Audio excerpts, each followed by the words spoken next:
বহু দূর থেকে দৃষ্টি আকর্ষণ করছে এক বিশাল সোনালী সাম্রাজ্য। 287 বিঘা জুড়ে যেন সূর্যের শত শত কিরণ একত্রিত হয়ে এক মনোমুগ্ধকর আভা তৈরি করছে। দূর থেকে দেখে মনে হচ্ছে বড় বড় স্বর্ণের বার জুড়ে দিয়ে তৈরি করা হয়েছে এক বিস্তীর্ণ জায়গা। তবে দেখে স্বর্ণ মনে হলেও তা আসলে স্বর্ণ নয়, বরং এটি বিশাল গ্রিন হাউস কমপ্লেক্স।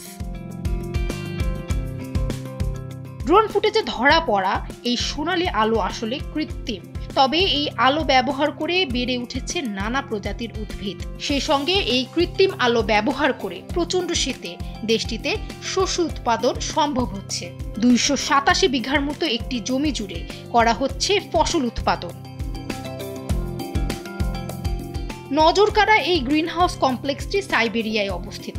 এই একটি কমপ্লেক্সের মধ্যে বেশ কয়েকটি গ্রিন হাউস রয়েছে। শীত প্রধান এই দেশে পর্যাপ্ত আলোর অভাবে কোনোভাবেই ফসল উৎপাদন সম্ভব হয় না, তাই তৈরি করা হয়েছে এই গ্রিন হাউস কমপ্লেক্স, যার মাধ্যমে উৎপাদিত হচ্ছে নানা রকমের ফসল।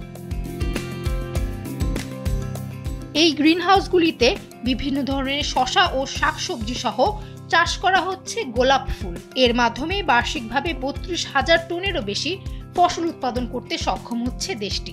সব মিলিয়ে এমন এই উদ্যোগে কর্মসংস্থান হয়েছে 1000-এরও বেশি মানুষের। ফামিহা সুহরাওয়ার্দী, সময়ের আলো।